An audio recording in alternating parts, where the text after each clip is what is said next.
하나님의 말씀은 로마서 8장 28절부터 30절까지 말씀입니다.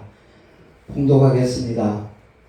우리가 알거니와 하나님을 사랑하는 자 곧 그 뜻대로 부르심을 입은 자들에게는 모든 것이 합력하여 선을 이루느니라.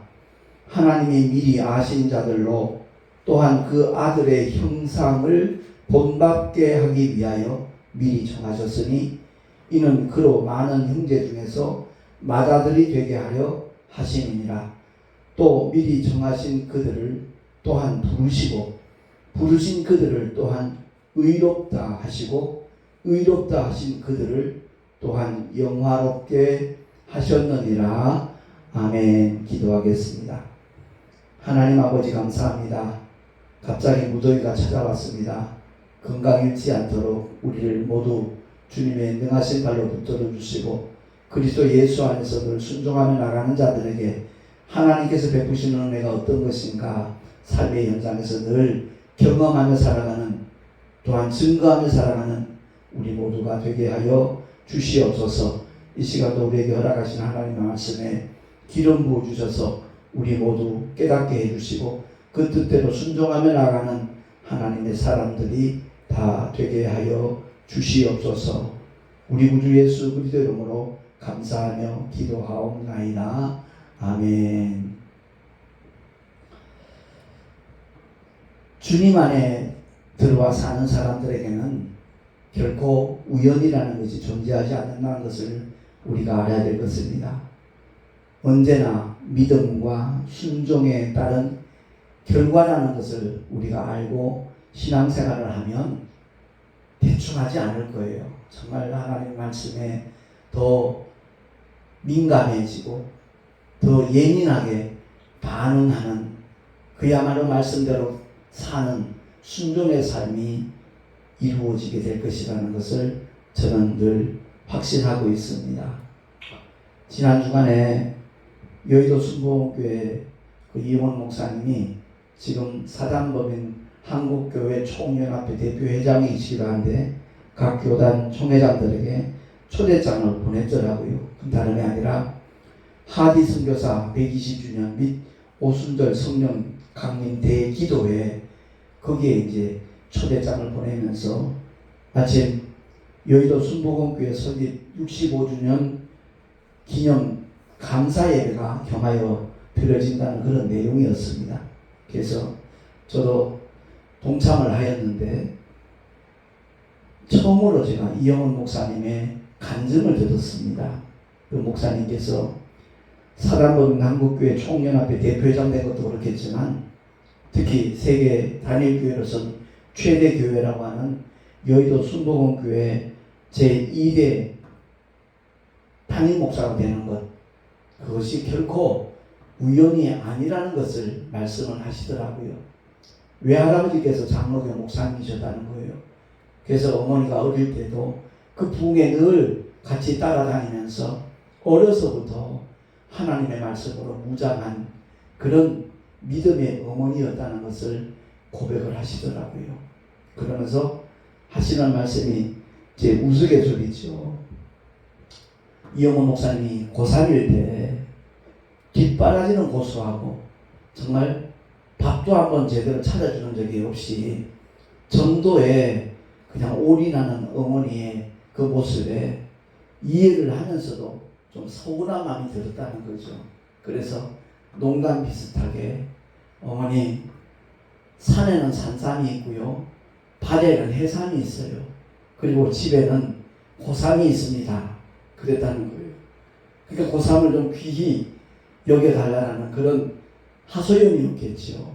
그때 그 모친이신 어머니 권사님이 하시는 말씀은 너 아무것도 염려하지 마라. 내가 너 위해서 정말 많이 기도해왔고 지금도 기도하고 있다. 하나님께서 네 인생을 책임져 주실 것이다. 그렇게 대답하시면 또 전도를 나가시더라는 거예요. 저도 처음 들은 얘기지만 거의 1년에 150명 이상 등록을 시키는 그 전도에 올인하는 어머니였다는 것을 회고를 하면서 자기가 그렇게 최대 교회 그 여의도 순복음교회 2대 담임 목사로 취임하게 되는 것 결코 우연이 아니라는 거죠. 하나님이 가장 기뻐하시는 일인 전도에 올인하는 어머니, 또 그 어머니가 사랑하는 아들을 위하여 밤낮 부르짖어 기도하는 그 눈물의 기도에 하나님은 응답하신 것이라는 것을 고백을 하시더라고요.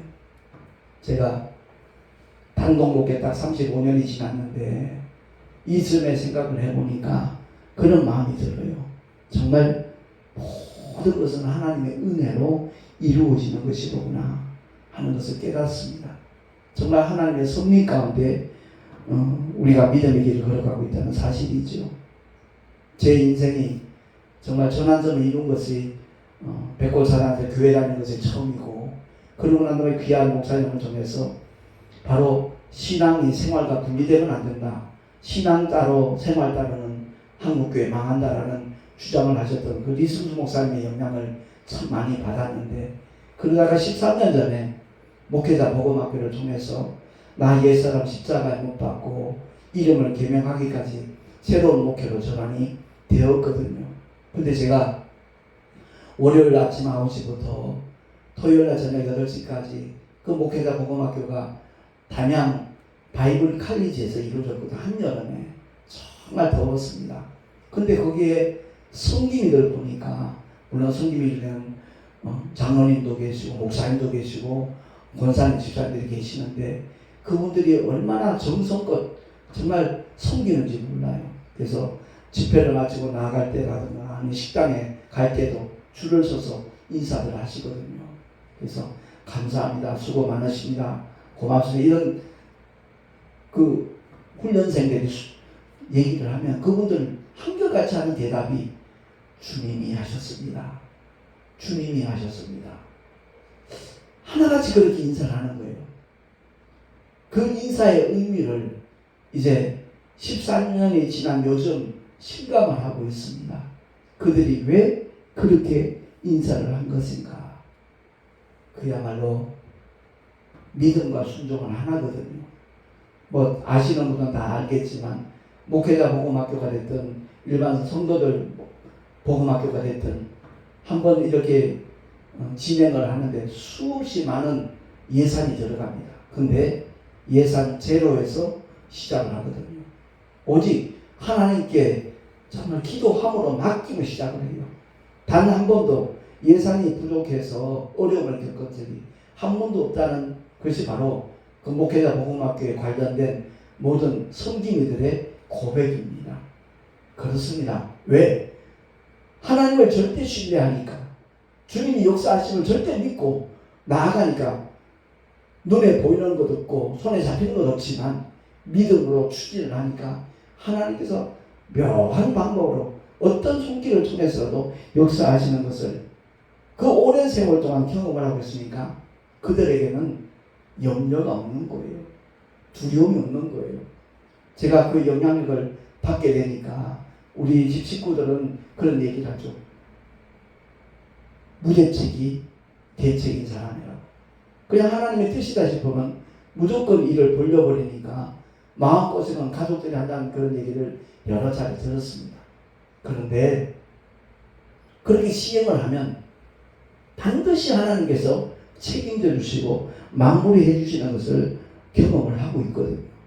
그래서 목회자 복음학교 제가 22기를 수료했는데 13년이 지나서 주님이 하셨습니다라는 그 말이 실감이 나는 거예요. 그게 실제가 되니까 믿음과 순종은 하나라는 말을 늘 강조하지만 대다수의 사람들이 믿음과 순종이 따로예요. 분리된 상태에서 신앙생활을 하고 있는 것이 거의 대다수라고 해도 아마 과언이 아닐 겁니다.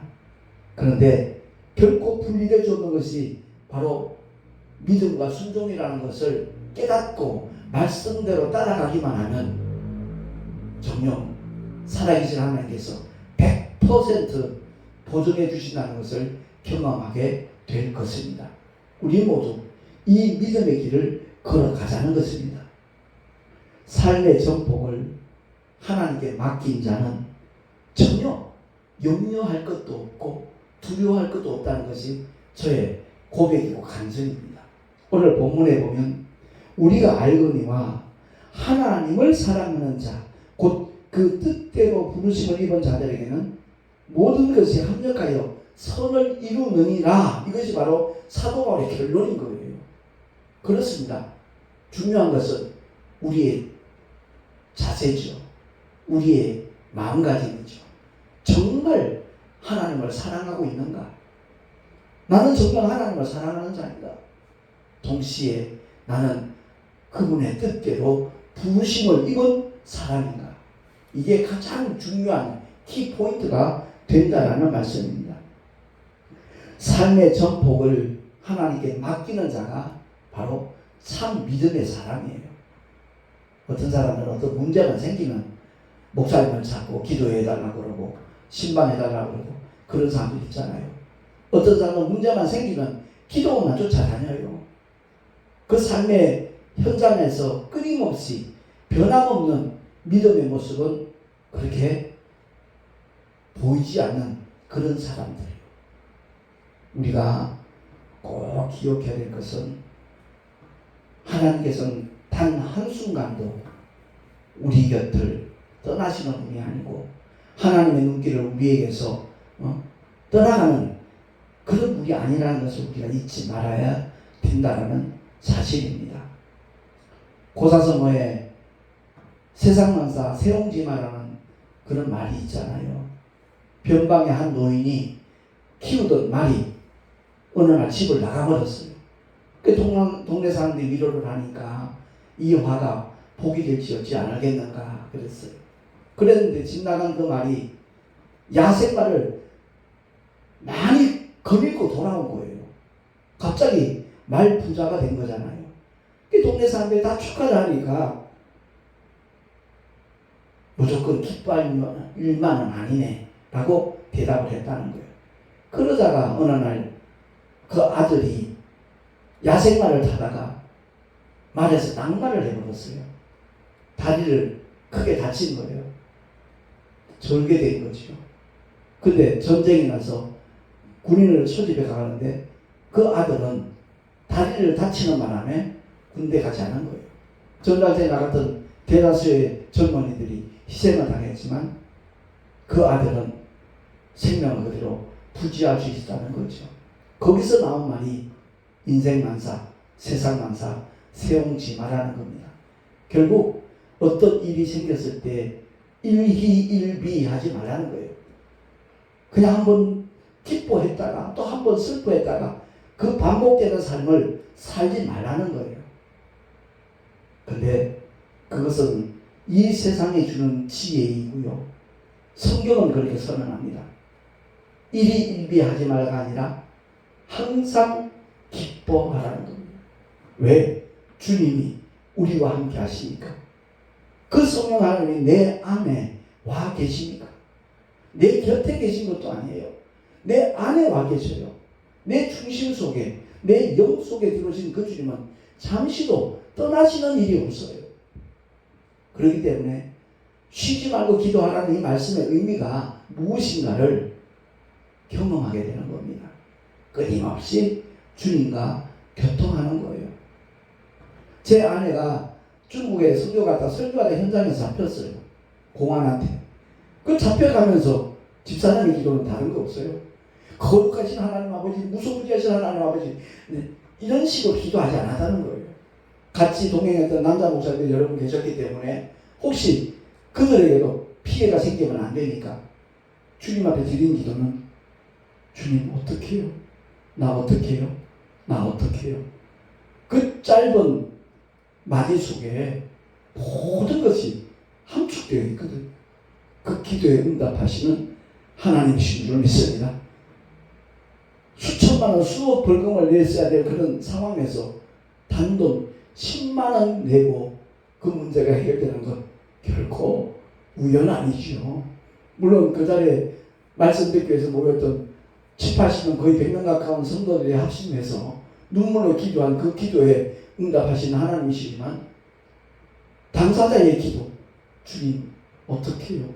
그 기도에 하나님은 응답해 주신 줄로 믿습니다. 항상 기뻐하라, 이 말씀이 나를 향하신 아버지의 명령이에요. 왕중왕의 명령이에요. 어명이라는 거예요. 뿐만 아니라 범사에 감사하라, 쉬지 말고 기도하라. 이 말씀 역시도 그리스도 예수 안에서 우리를 향하시는 하나님의 뜻이라고 사도 바울은 선포하고 있잖아요. 그래요. 그 말씀을 내게 주신 명령으로 받을 때 주님이 말씀하신 대로 나는 그의 명령이 영생인 줄 아노라. 그 말씀이 그 사람에게 그대로 적용되고 성취되는 줄로 믿습니다. 중요한 건 다시 한번 강조합니다. 과연 하나님을 사랑하십니까? 과연 그 뜻대로 부르심을 받았습니까? 제가 최근에 이제 비만 오면 신경이 쓰이는 부분이 있었어요. 그건 다름이 아니라 옥탑에 방을 만들었는데 그 방을 꾸민 사람이 정말 자기 일 하듯이 했으면 좋았을 텐데 자기가 갖고 있던 그 뭐 중고 재료들 자재들 이런 걸 사용해 가지고 방을 만들다 보니까 비만 오면 새는 거예요. 그 조그만한 방에 도배되면 30만 원 들었는데 창가로 물이 줄줄줄 흐르는 거예요. 이미 몇 차례 그런 일이 반복되다 보니까 벽지가 그냥 벽하고 따로 놀아요. 그냥 떠 있어요. 만약에 장마철이 되면 그 방은 도저히 사용할 수 없는 그런 지경이 될 것 같은 거예요. 그런데 우리 노회에 계시는 서희자 목사님 부부 되시는 분이 그 지붕 공사 같은 걸 하시는 전도사님이신데 그 전도사님이 내일 모레 자재를 전부 다 미리 택배로 붙였고 완벽하게 이렇게 수리해 주시겠다는 거예요. 그 얘기에 얼마나 감동이 되고 고맙던지요. 그렇습니다. 우리 하나님은 우리의 욕심을 채워주시는 것이 아니라 우리의 필요를 공급해 주시는 우리의 아버지이신 줄로 믿습니다.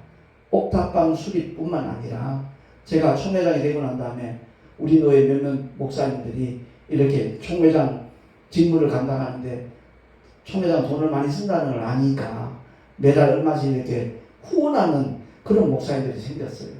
어떤 분은 택시 전도에 보탬이 되겠다고 매월 이렇게 헌금을 하시면서 너무 적은 금액이라 죄송하다는 얘기를 자꾸 하시더라고요. 아니요 목사님, 헌금만 보내시겠어요? 늘 기도하시지 않겠냐고. 저는 우리 동역자들의 중보기도가 얼마나 귀한 것인 걸 누구보다도 잘 아는 사람입니다. 그러니까 목사님 기도하시면서 동참해 주시는 것 너무너무 감사합니다. 제가 인사드렸죠. 그렇습니다. 진정 주님을 사랑하고 주님이 맡겨주신 사명을 감당하고자 몸부림칠 때 주님께서는 그 삶의 현장에 그 사역의 현장에 필요한 것들을 공급하여 주시는 우리의 후원자이시고 우리의 영원한 아버지이신 줄로 믿습니다. 그러니까 내가 정말 주님을 사랑하고 내가 그 뜻대로 부르심을 입은 하나님의 종으로 반응했다면 아무것도 염려할 필요가 없다는 거예요. 내 안에 와 계신 성령 하나님께서 감동 주시는 대로 그대로 순종하며 나가기만 하면 하나님께서 그 모든 것을 책임져 주시고 그 일을 이루시고 또한 그 일을 통하여 하나님께서 영광 받으시는 줄로 믿으시기 바랍니다. 그 믿음의 증거들을 가진 사람들이 하나님의 증인들이에요. 부활의 목격자들이에요. 부활하신 주님이 우리에게 보내주신 분이 바로 성령 하나님이시잖아요. 그 진리의 영신 성령 하나님이 우리 안에 와 계시기 때문에 그 주님이 당신의 이름을 위해서 당신의 영광을 위해서 그 모든 일이 성취되도록 책임져 주시고 보증해 주시는 줄로 믿습니다. 그러니까 정말 주님의 부르심을 받아서 응답하는 믿음의 사람이라면 그냥 주님 감동 주시는 대로 주님 인도하시는 대로 그냥 순종하며 나아가기만 하면 되는 줄로 믿습니다. 주님이 우리를 초대하실 때 뭐라고 그러셨어요? 수고하고 무거운 짐진 자들아 다 내게로 오라 하셨잖아요. 내가 너희를 쉬게 하리라고 하셨잖아요. 편히 쉬게 하실 뿐만 아니라 주님의 멍에를 통해서 그 모든 사명을 제대로 감당할 수 있도록 역사하시는 분이 살아계신 우리 하나님 아버지이신 줄로 믿습니다. 그러니까 주님이 어디로 인도하실지 구체적인 그 삶의 자리를 우리가 모른다 할지라도 주님이 감동 주시면 예 알겠습니다. 주님 순종합니다. 감사하며 찬송하며 주님 따라가겠습니다 하고 우리가 주님이 이끄시는 대로 가면 바로 그곳이 푸른 초당이고 쉴만한 물가이고 또한 목자장이신 주님께서 그 모든 것을 책임져 주시고 공급해 주시는 것을 우리가 분명하게 끊임없이 지속적으로 풍성하게 경험하게 될 줄로 믿습니다. 우리 모두 이 믿음의 길을 걸어가자는 겁니다. 이제 내일 모레 우리 교단의 이제 세 번째 큰 행사죠. 교단 총회 신구 임원들하고 각 노회별 신구 임원들 모여서 환영의 위로회를 갖습니다. 한 회기 동안 수고하신 구 임원들에게는 위로와 격려의 시간이 될 것이고 새로 또 임명받은 사명받은 신 임원들에게는 그야말로 한 해 동안 한 회기 동안 정말 수고해달라고 충성해달라고 이렇게 부탁을 드리는 그 위안의 격려의 그러한 시간이 될 것입니다. 물론 우리 교단의 어른들이신 증경총회장들하고 각 노회 노회장들 위시해서 한 60명 정도 이렇게 참여할 것으로 예상을 하고 있는데 목사님들 사모님들이나 또 여자 목사님들 부군 되시는 사모님들이나 동참할 수도 있다라고 그렇게 공문을 보냈어요.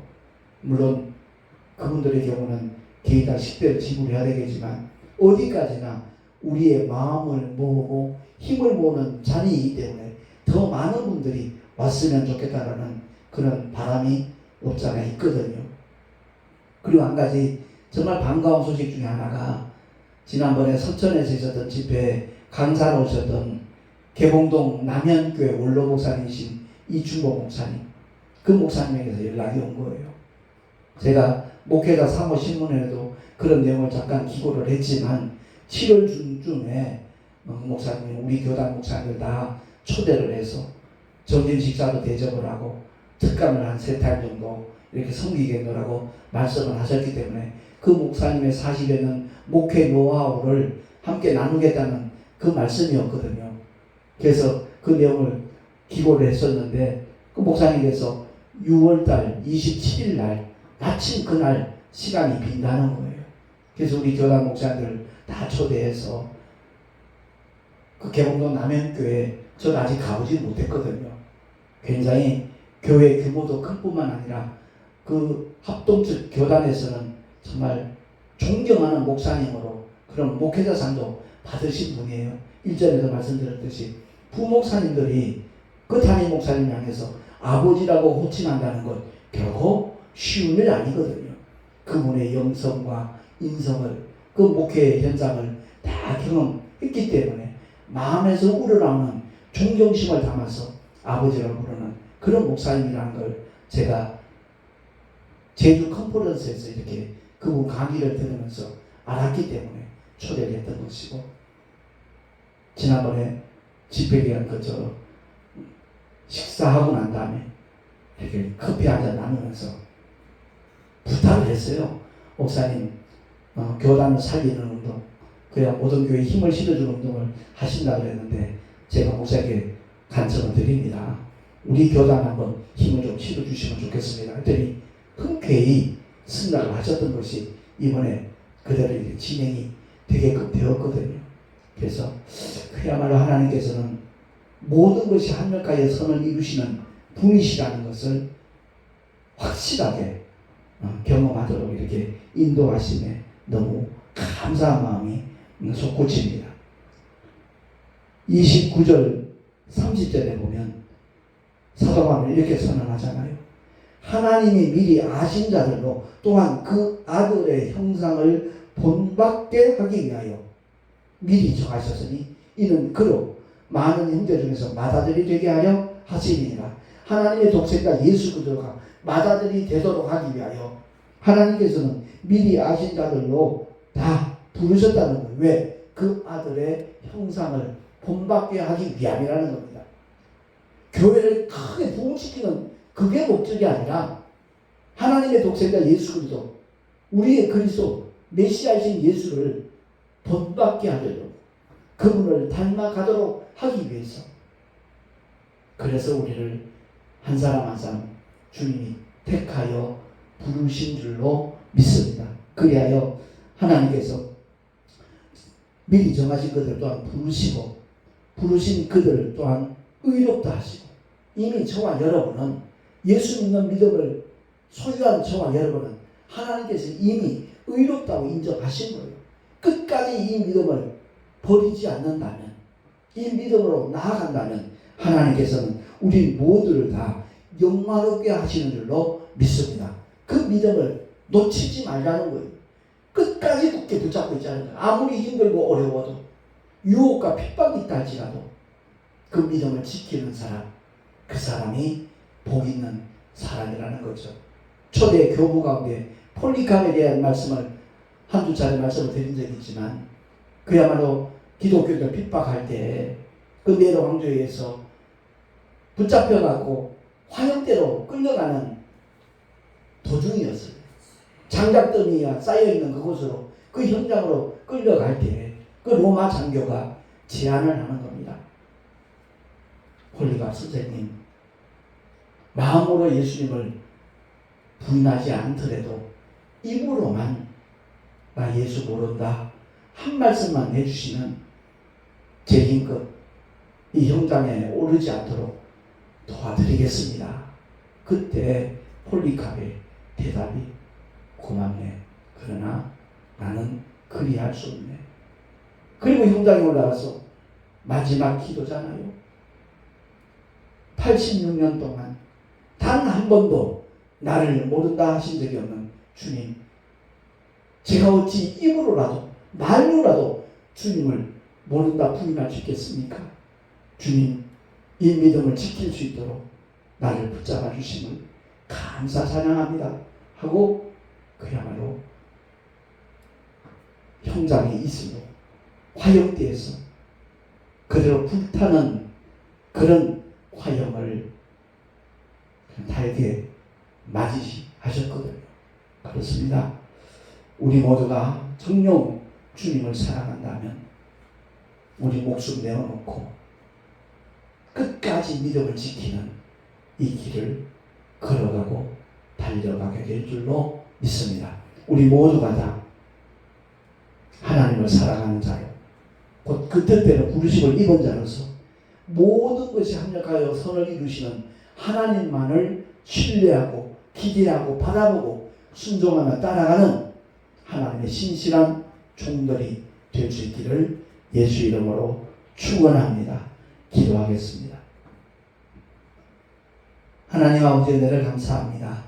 오늘도 우리에게 허락하신 생명과 진리의 말씀을 통하여 우리 모두가 다시 한번 믿음을 결단하게 하시고 모든 것이 합력하여 선을 이루신 하나님이 계시기에 염려할 것도 없고 두려워할 것도 없고 오직 기뻐하며 감사하며 찬송하며 주님을 따라가면 되는 줄로 믿습니다. 우리 모두에게 이 믿음으로 가득 채워 주시옵시고 이 믿음을 주변에 있는 모든 사람들에게 나눠줄 수 있는 그런 자리에까지 나아갈 수 있도록 주님 역사하여 주시옵소서.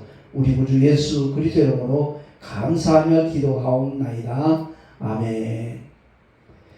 교회 소식 주보를 참고하시기 바랍니다.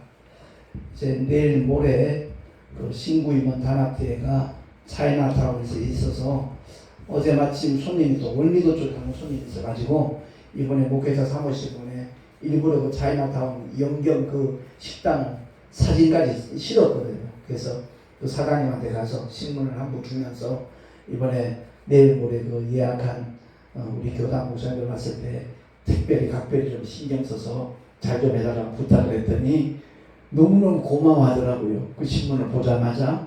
아무튼 참여하는 모든 목사님들에게 큰 은혜의 시간, 위로의 시간이 될 수 있기를 바랍니다.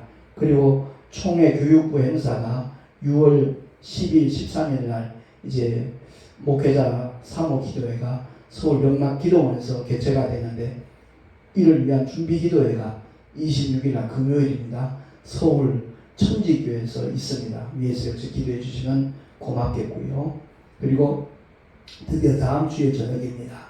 밤에 출발을 해서 몽골 선교, 영원한 생명의 전도 대축제라는 그 주제하에 일주일간 우리 부부가 동참을 합니다. 연합기독교방송 박찬영 목사님이 그야말로 많은 것을 기도하며 준비하며 필요한 물자도 미리 다 택배로 보냈는데 참여하는 한 17명 되시는 대원들이 건강하게 정말 사명 잘 감당하고 돌아올 수 있도록 중보 기도해 주시면 감사하겠습니다. 미용 기술로 섬기는 분들도 있고, 이렇게 마사지로 섬기는 분들도 있고, 아무튼 여러 가지 모양으로 동참하는 그런 하나님의 권속들입니다. 위에서 기도해 주시기 바랍니다. 이제 드린 예물 위해서 잠시 봉헌 기도하고 축도로 예배를 마치도록 하겠습니다. 거룩하신 하나님 아버지, 감사합니다. 오늘도 주님을 예배하며 여러 가지 모양의 예물들을 드렸습니다. 11조와 헌물을 기쁘시게 흠양하여 주시고 아버지의 기쁘신 뜻대로 사용하여 주시옵소서. 진실로 우리 모두가 우리 하나님을 절대 신뢰하며 순종하며 나가는 믿음의 사람들이 되게 하여 주시옵소서. 이 예물이 쓰여지는 곳곳마다 주의 영광 나타나게 하시고 생명의 역사가 일어나게 하여 주시옵소서. 드린 손길들마다 하늘의 상급으로 쌓여지게 하시고 삶의 터전에서 끊임없이 주님이 함께 하시는 믿음의 증거들이 나타나게 하여 주시옵소서. 우리 구주 예수 그리스도 이름으로 감사하며 간절히 축복하며 기도하옵나이다. 아멘. 이제는 우리 구주 예수 그리스도의 크신 은혜와 하나님 아버지의 놀라우신 영원하신 사랑하심과 보혜사 성령 하나님의 내주교통 인도하심과 교통하심과 축복하심이 오늘 주의 말씀을 듣고 모든 것이 합력하여 선을 이루시는 하나님이심을 알고 주님이 하셨습니다라고 고백하며 살리라 결단한 하나님의 사람들 머리 위에 그 가정과 자녀들과 경영하는 모든 일들과 삶의 자리 위에 또한 주께서 피로 앞두고 세우신 주님의 모든 교회들 위에 지금으로부터 영원토록 함께 있을지어다. 아멘.